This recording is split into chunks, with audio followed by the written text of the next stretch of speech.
ക്ലാസ്സുകളൊക്കെ കണ്ട് നോട്ടൊക്കെ എഴുതിയിട്ടാണോ അല്ലെങ്കിൽ ഒരു ക്ലാസ്സുകൾ നോട്ടുമില്ല, നോട്ടൊന്നുമില്ല? ഒരു നോട്ടുമില്ല. നോട്ട് എഴുതാൻ എവിടെയാ സമയം? ആ, ഒന്നുമില്ല. ഈ സാറ് തന്ന PDF എന്തൊക്കെയാണോ, സാർ കൃത്യമായിട്ട് എനിക്ക് അന്ന് വായിച്ചിട്ടുണ്ട് അല്ലേ? പ്രിലിംസിന്റെ ആ ആയിരുന്നു ഞാൻ ആ ആ ആ ക്രാഷ്. അപ്പൊ സമയത്ത്. സാർ എനിക്ക് പ്രിലിംസിൽ ഒരു 20 ദിവസത്തെ കോഴ്സ്. അപ്പൊ ആ PDF ഞാൻ അങ്ങനെ തന്നെ പഠിച്ചു.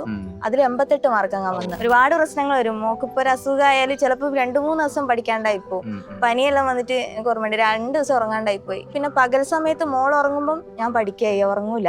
പിന്നെ ഒരു ഭൂരിഭാഗം ആൾക്കാർക്കും ജോലിയില്ലാത്ത ആൾക്കാർ ആ ഒരു ഏജ് ഗ്രൂപ്പിലുള്ള ആൾക്കാരായിരിക്കും. തീർന്നോന്ന് വിചാരിച്ച് ചിലപ്പോൾ ശ്രമിച്ച് നിരാശയോടെ നിന്നിരിക്കുന്ന ആൾക്കാർക്ക് വലിയൊരു കാര്യമാണ് ഈ ഒരു 42 വയസ്സ് എങ്ങനെയെങ്കിലും ഒന്ന് കയറണം എന്നുള്ള ഒരു ട്രാക്കിൽ വീണ് കഴിഞ്ഞാൽ പിന്നെ ഭയങ്കര ഒരു എനർജി വരും നമുക്ക്. ഹായ്, ഞാനിപ്പോൾ ഉള്ളത് ഹൃദയയുടെ വീട്ടിലാണ്. ഹൃദയ എൻ്റെ ഗോൾഡ് ബാച്ചിലെ സ്റ്റുഡൻ്റ് ആയിരുന്നു. ഇപ്പോൾ നമ്മുടെ അസിസ്റ്റന്റ് സെയിൽസ്മാൻ പരീക്ഷയിൽ 2ാം റാങ്ക് നേടിയിരിക്കുകയാണ്. ഹൃദയ, കൺഗ്രാജുലേഷൻ. അപ്പോൾ എങ്ങനെയായിരുന്നു PSCയിലേക്കുള്ള ഒരു തുടക്കം? BAMS കാരിയാണല്ലോ. BAMSൽ നിന്ന് എങ്ങനെയാണ് PSCയിലേക്കുള്ള ആ ഒരു വരവ്? PSC ഗവൺമെന്റ് ജോലി വലിയൊരു സ്വപ്നമായിരുന്നു.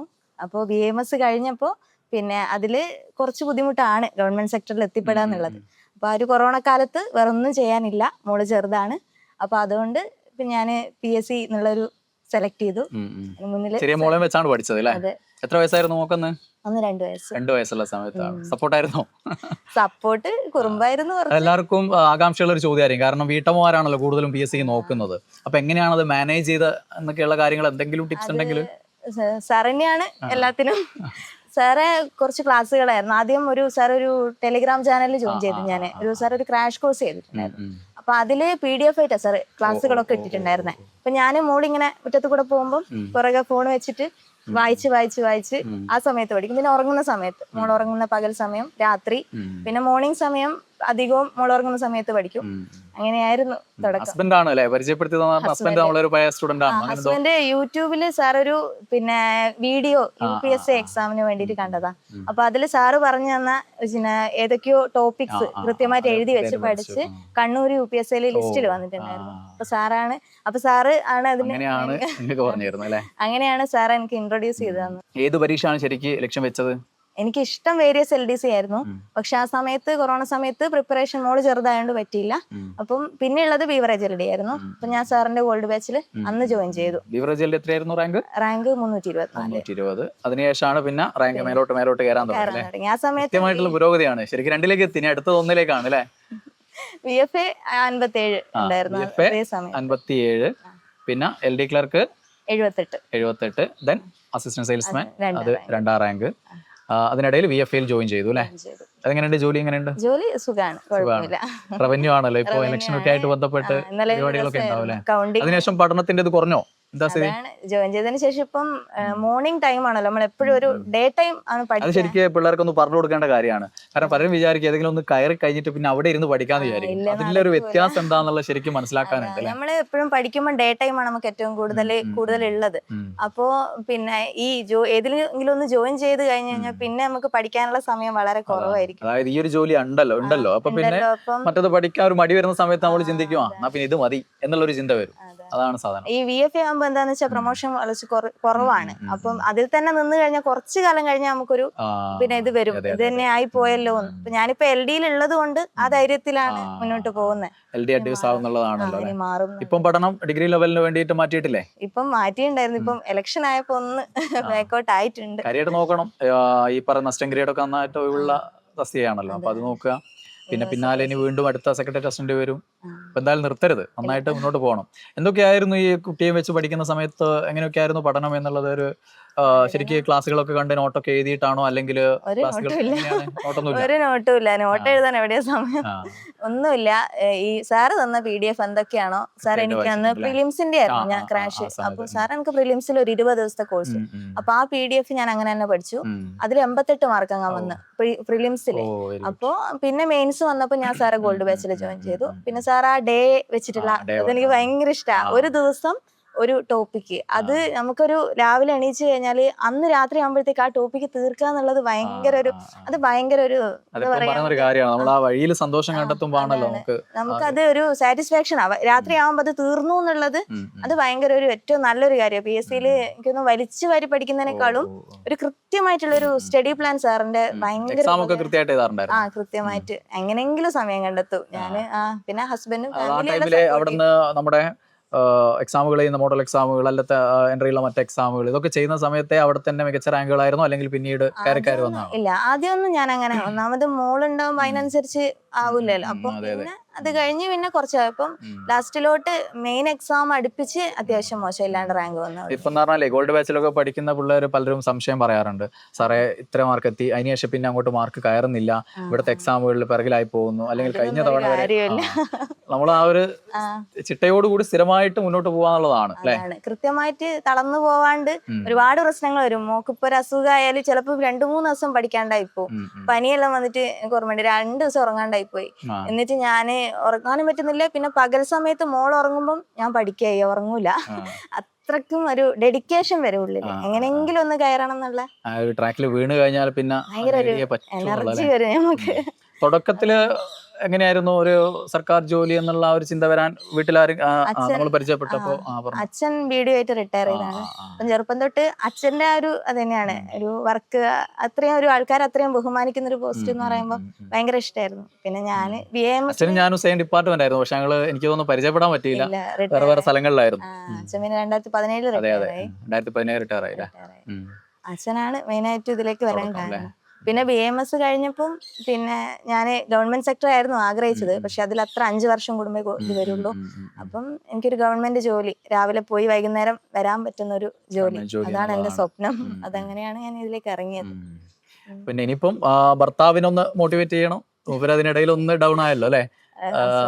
പിന്നെ സ്ഥിര ജോലി എന്നുള്ളൊരു സാധനം വന്നപ്പോ പിന്നെ സർക്കാർ ജോലി എന്നുള്ള ആ ഒരു സ്വപ്നത്തിൽ നിന്ന് ചെറുതായിട്ടൊന്ന് അല്ലെങ്കിൽ കോഴിക്കോടാണ് ഇപ്പൊ കേറിയിട്ടുണ്ടാവുന്നത്. സ്വാഭാവികമായിട്ടും മൂപ്പര് സപ്പോർട്ടാണ് ഇതിനൊക്കെ എന്നുള്ള കാര്യം മനസ്സിലായി. അപ്പൊ ആ ഒരു സപ്പോർട്ട് ഇനി തിരിച്ചങ്ങടെ കൂടെ ഒന്ന് കൊടുക്കേണ്ട ആവശ്യമുണ്ടെന്ന് എനിക്ക് തോന്നുന്നു. കാരണം മൂപ്പര് ആ ഒരു സാധനം വിട്ടതുപോലെ ഒരു തോന്നലുണ്ട് അല്ലേ. ഉണ്ട്, നല്ല പിന്നെ അത്യാവശ്യം നല്ലോണം. അതാണ് മൂപ്പരാണ് എന്നെ ഇതിലേക്ക് എന്ത് പഠിക്കണം എന്നുള്ളത് മനസ്സിലായതാണ്. സാറിന്റെ ക്ലാസ്സുകൾ ആദ്യമായിട്ട് ചെവിയിൽ വെച്ച് തന്നിട്ട് ഇന്നത് കേട്ടോ എന്ന് പറഞ്ഞത് ഹസ്ബൻഡാണ് അല്ലേ. അതുകൊണ്ടാണ് ആ ഒരു ഇതുകൊണ്ടാണ് ഞാനും പറയുന്നത്. കാരണം ഇപ്പം പ്രായപരിധി കൂട്ടുകയും ചെയ്തല്ലോ. അപ്പൊ UPSC പോലെയുള്ള പരീക്ഷകൾ ഇനിയിപ്പോ നവംബറിൽ നോട്ടിഫിക്കേഷൻ വരും. ഒരു വീട്ടമ്മ എന്നുള്ള നിലയ്ക്ക് ഇപ്പോൾ ഉദ്യോഗാർത്ഥികളിൽ വലിയൊരു ശതമാനം ആളുകൾ പ്രായപരിധി കഴിഞ്ഞു നിർത്തി, ഇപ്പോൾ വീണ്ടും പ്രായപരിധി കൂട്ടിയല്ലോ, അങ്ങനെ വീണ്ടും ഇറങ്ങിത്തിരിക്കണം, നേടണം എന്നുള്ള ആഗ്രഹമുണ്ട്. അപ്പോൾ അവരോട് അവർക്ക് പറ്റുന്ന രീതിയിൽ എന്തൊക്കെയാണ് പറഞ്ഞു കൊടുക്കാനുള്ളത്? അങ്ങനെ ഒരു ലെവലിനാണല്ലോ നിങ്ങൾ നേടിയിട്ടുള്ളത്. അത് ഞാൻ പഠിക്കുന്ന സമയത്ത് മോള് ചെറുതാണല്ലോ, അപ്പോൾ ആ ടൈമാണ് ശരിക്കും പറഞ്ഞാൽ പണ്ടൊക്കെ PSC പഠിക്കാനുള്ള ഒരു പ്രായം എന്ന് പറയുന്നത്. പക്ഷെ അത് കഴിഞ്ഞ് മക്കള് വലുതാവുമ്പം പിന്നെ നമുക്ക് പഠിക്കാൻ ടൈം കിട്ടും, പക്ഷെങ്കിൽ അപ്പോഴത്തേക്ക് ഏജ് കൂടി പിന്നെ പറ്റില്ല എന്നുള്ളതാണ്. ഇപ്പൊ ശരിക്കും അത് വലിയൊരു നല്ല കാര്യമാണ്. എന്താന്ന് വെച്ച് കഴിഞ്ഞാൽ മക്കളെല്ലാം സ്കൂളിൽ പോയി, അമ്മമാര് വീട്ടിൽ ഫ്രീ ആണ്. ആ ടൈമിൽ പഠിക്കാൻ പറ്റുമ്പോൾ എല്ലാവർക്കും എനിക്ക് തോന്നുന്നു ഒരു ഭൂരിഭാഗം ആൾക്കാർക്കും, ജോലിയില്ലാത്ത ആൾക്കാർ ആ ഒരു ഏജ് ഗ്രൂപ്പിലുള്ള ആൾക്കാരായിരിക്കും. തീർന്നു എന്ന് വിചാരിച്ച് ചിലപ്പോൾ ശ്രമിച്ച് നിരാശയോടെ നിന്നിരിക്കുന്ന ആൾക്കാർക്ക് വലിയൊരു കാര്യമാണ് ഈ ഒരു 42 വയസ്സ് ഏകദേശം ആയി. അതൊരു വലിയൊരു നല്ല കാര്യമാണ്. അപ്പൊ അതില് അവർക്ക് ചെയ്യാൻ പറ്റുന്ന കാര്യങ്ങൾ എന്തൊക്കെയാണ്, എങ്ങനെ മാനേജ്? അതാണ് എല്ലാവരും പ്രശ്നം. ഒന്നാമത് ഇത് കംപ്ലീറ്റ് നോട്ട് ചെയ്തെടുക്കുന്ന പിന്നെ പഠിക്കാൻ സമയം കിട്ടുന്നില്ല, അങ്ങനെയൊക്കെ പലരും സങ്കടം പറയാറുണ്ട്. ശരിക്കും അങ്ങനെ ആവശ്യമുണ്ടോ? അതില്ല, കൃത്യയുടെ കാര്യം നോക്കുകയാണെങ്കിൽ നോട്ട്സ് എഴുതിയിട്ടില്ലല്ലോ കാര്യമായിട്ടല്ലേ? ഇല്ല, നോട്ട്സ് ചെയ്തായിരുന്നോ? എനിക്ക് ടഫായിട്ട് തോന്നുന്ന ഏരിയകള് ചെറുതായിട്ട് എഴുതി വെക്കും. എപ്പോഴെങ്കിലും സമയം കിട്ടുമ്പോൾ ഒരു നോട്ട് ഉണ്ടായിരുന്നു, എന്റെ ഒറ്റൊരു നോട്ട്. അതിൽ എനിക്ക് ഏറ്റവും ടഫായി തോന്നുന്ന കാര്യങ്ങൾ ഞാൻ എഴുതി വെക്കും. അത് ജസ്റ്റ് അത്രേ ഉണ്ടാവുള്ളൂ. പിന്നെ ഞാനൊരു എയർപോഡ് വാങ്ങിയിട്ടുണ്ടായിരുന്നു, അത് ചെവിയിൽ വെച്ചിട്ട് പിന്നെ അടുക്കളയിലെല്ലാം കയറുമ്പോ ആ സമയത്ത് ആ ടൈമിൽ അങ്ങനെ, അല്ലെങ്കിൽ മോളെ കൂടെ നടക്കുമ്പോ എല്ലാം ചെവിയിൽ വെച്ചിട്ട് അങ്ങനെ പഠിച്ചിട്ടുണ്ട്. പിന്നെ അത് കഴിഞ്ഞിട്ട് പിന്നെ കിട്ടുന്ന സമയങ്ങള് ഞാനതാ വിചാരിക്കുന്നത്, ഒരു ചെറിയൊരു 5 മിനിറ്റ് അല്ലെങ്കിൽ ഒരു 10 മിനിറ്റ് അത് കൂട്ടി വെക്കുമ്പോൾ അതൊരു വലിയ സമയമാണ്. അത് ഞാൻ ശരിക്കും എന്റെ അനുഭവത്തിലൂടെ ഞാൻ പഠിച്ചേ. നമ്മൾ ഈ സമയം ഇല്ല എന്ന് പറയുന്ന ആൾക്കാർക്ക് ശരിക്കും ആ ഒരു സമയം വലിയ കാര്യമാണ്. അത് ഞാൻ പറഞ്ഞ വളരെ പ്രധാനപ്പെട്ട വാലിഡ് ആയിട്ടുള്ള പോയിന്റ് ആണത്. സമയം ഇല്ല എന്നുള്ളതാണ് ഇവരുടെ ഒക്കെ പറയല്. പക്ഷെ നമ്മളിങ്ങനെ നോക്കിയെടുക്കുകയാണെങ്കിൽ 5ഉം 10ഉം ഒക്കെ ചേർത്തിട്ട് വലിയ സമയമായി മാറ്റാൻ പറ്റുന്നതാണ്. അപ്പോൾ ഇങ്ങനെയുള്ള എത്രയോ ജോലികൾക്കിടയിലാണ് ഇവരൊക്കെ ഈ സമയം കണ്ടെത്തുന്നത്. അതുപോലെ തന്നെ നിങ്ങൾക്ക് കണ്ടെത്താൻ പറ്റും എന്നുള്ളതാണ് ഹൃദയയുടെ അനുഭവം നിങ്ങളോട് പറയുന്നത്. അപ്പോൾ ആ രീതിയിലേക്ക് സമയം കണ്ടെത്താൻ ശ്രമിക്കുക.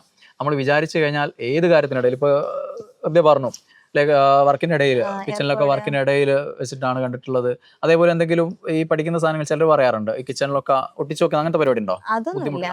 പിന്നെ ആ സമയത്ത് പിന്നെ അതിനുശേഷം പിന്നെ വേരിയസ് ആകുമ്പോഴത്തേക്ക് മോള് അംഗൻവാടി പോയി, പിന്നെ അച്ഛനും അമ്മ എല്ലാവരും സപ്പോർട്ട് കിട്ടി. പിന്നെ ഇരുന്ന് കുറച്ച് പഠിക്കാൻ പറ്റിയിട്ടുണ്ട്. വേരിയസ് LD ഞാൻ അത്യാവശ്യം ഇരുന്ന് പഠിച്ചിട്ടുണ്ട്. വേക്കോ VFA ആണ്. പിന്നെ മെയിനായിട്ട് അവരുടെ ഒക്കെ മനസ്സിലുണ്ടാകുന്ന ഒരു സാധനം, സാറേ പഠിക്കുന്നുണ്ട്, റിവിഷൻ ചെയ്യുന്നുണ്ട്, എക്സാം എഴുതുന്നുണ്ട്, എല്ലാം പരീക്ഷയിൽ അവസാനം അവിടെ കൊണ്ട കലമുടയ്ക്കും. അതിനെങ്ങനെ അതിജീവിച്ചു ആ ഒരു പരീക്ഷാ സമ്മർദ്ദത്തെ? അല്ലെങ്കിൽ അങ്ങനെ ഒരു വിഷയം ഉണ്ടായിരുന്നോ? ടെൻഷൻ ഉണ്ടായിരുന്നോ? ടെൻഷൻ ഉണ്ട്. സാറ് ഒരു ചെറിയൊരു നോട്ട്സ് ഉണ്ടായിരുന്നില്ലേ, സാറ് പറഞ്ഞ കുറെ കാര്യങ്ങൾ എന്ത് ചെയ്യണം, എക്സാം ഹോളിൽ എന്തൊക്കെ ചെയ്യണം, ആ പെണ്ണിന്റെ അടപ്പ് ഊരി വെക്കുന്ന കാര്യം വരെ അത് മൈക്രോ ലെവലുള്ള കാര്യങ്ങൾ അത് ഭയങ്കര സ്പീഡ് കൂട്ടാൻ വേണ്ടി. പിന്നെ സാറ് പറഞ്ഞ ഓരോ കാര്യങ്ങളും, പിന്നെ അറിയാത്ത കാര്യങ്ങള് പിന്നെ വട്ടമിട്ട് വെച്ച് പിന്നെ നോക്കിയെടുത്ത്. എനിക്ക് തോന്നുന്നു ഞാനെല്ലാം എന്റെ എല്ലാ എൻസൈക്ലോപീഡിയ സാറാണ്. എനിക്ക് പ്രത്യേകിച്ച് റാങ്ക് ഫയൽ ഒന്നുമില്ല. സുജയ് സാർ എന്ത് പറഞ്ഞോ ഞാൻ അതുപോലെ തന്നെ ചെയ്തു, അത് ഫോളോ ചെയ്തു. വളരെ സന്തോഷം.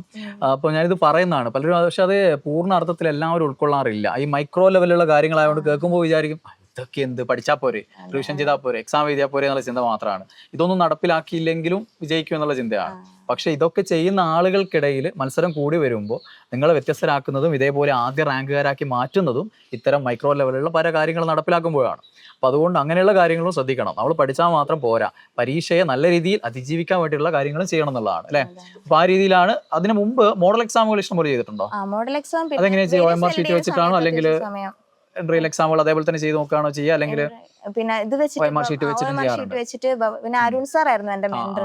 സാറ് കൃത്യമായിട്ട് OMR ഷീറ്റ് ഇതിലിട്ട് പിന്നെ ഗ്രൂപ്പിലിട്ട് തന്നു. അത് പിന്നെ പോയി പ്രിന്റ് എടുത്തു, അങ്ങനെ ചെയ്തിട്ട്.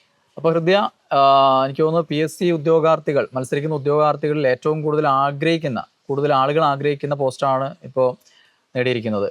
LDC, അതേപോലെ അസിസ്റ്റന്റ് സെയിൽസ്മാൻ, VFA പോലെയുള്ള തസ്തികകളാണല്ലോ കൂടുതൽ പേര് നോക്കുന്നത്. ഇനിയിപ്പോൾ LDC നോട്ടിഫിക്കേഷൻ വരാൻ പോവുകയാണ്. അപ്പോൾ ആ LDCക്കൊക്കെ വേണ്ടി ശ്രമിക്കുന്ന ആ കുട്ടികളോട് എന്താണ് അതിന് മുന്നേ നടന്ന ആളെന്നുള്ള രീതിയിൽ ഹൃദയ്ക്ക് പറയാനുള്ളത്? ഞാൻ ആത്മാർത്ഥമായിട്ട് പഠിച്ചു, അതാണ് എനിക്ക് പറയാനുള്ളത്. സാറ് നിർദ്ദേശിച്ച വഴികളിലൂടെ കൃത്യമായിട്ടുള്ള, സാർ എന്താണോ ഫോളോ ചെയ്യാൻ പറഞ്ഞത് അത് കൃത്യമായിട്ട് ഓരോ ദിവസവും ചെയ്ത് ഞാൻ പഠിച്ചു. അപ്പോൾ ഇനി വരുന്ന ആൾക്കാർ പിന്നെ ആത്മാർത്ഥമായിട്ട് പഠിക്കുക. കാരണം നമ്മൾ ഒരുപാട് സമയം പഠിക്കുക അതല്ല, നമ്മൾ പഠിക്കുന്ന സമയം കൃത്യമായിട്ട് അതിൽ ഉറച്ച് പഠിക്കുക, അതാണ്.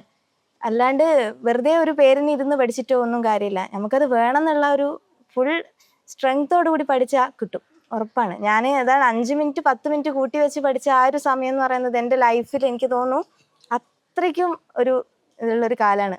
അപ്പോൾ ഇപ്പം കുറച്ചും കൂടെ സമയം കിട്ടി. അതുകൊണ്ട് എല്ലാവരും നന്നായിട്ട് പഠിക്കുക, ഉറപ്പായിട്ടും കിട്ടും. അപ്പോൾ ഹൃദയയുടെ റാങ്ക് നേട്ടങ്ങൾ ഇവിടെ അവസാനിപ്പിക്കുന്നതായിട്ട് ഞാൻ കരുതുന്നില്ല. ഹൃദയ ഇനിയും ശ്രമിക്കണം എന്ന് തന്നെയാണ് എനിക്കും പറയാനുള്ളത്. ജോലി നേടിപ്പോയത് കൊണ്ടുള്ള ആ ഒരു പോരായ്മകൾ മനസ്സിലാക്കാൻ പറ്റും. എന്നാലും ആ ഒരു സാധനം ഇല്ല എന്ന് തന്നെ കരുതിക്കൊള്ളുക. LDC കുറച്ച് വരാനുണ്ട് എങ്കിൽ പോലും അതും അവിടെ ഇല്ല എന്ന് വിചാരിക്കുക. എന്നിട്ട് ഡിഗ്രി ലെവൽ പരീക്ഷകൾക്ക് നോക്കുക. അതിനുള്ള പൊട്ടൻഷ്യൽ ഉള്ള ആളാണ്, അപ്പോൾ അത് നേടിയിരിക്കണം. നേടുവോ? ആ ഒരു കോൺഫിഡൻസ് വരുന്നില്ലല്ലോ. നേടും. ഓക്കെ, അപ്പോൾ എല്ലാവിധ ആശംസകളും.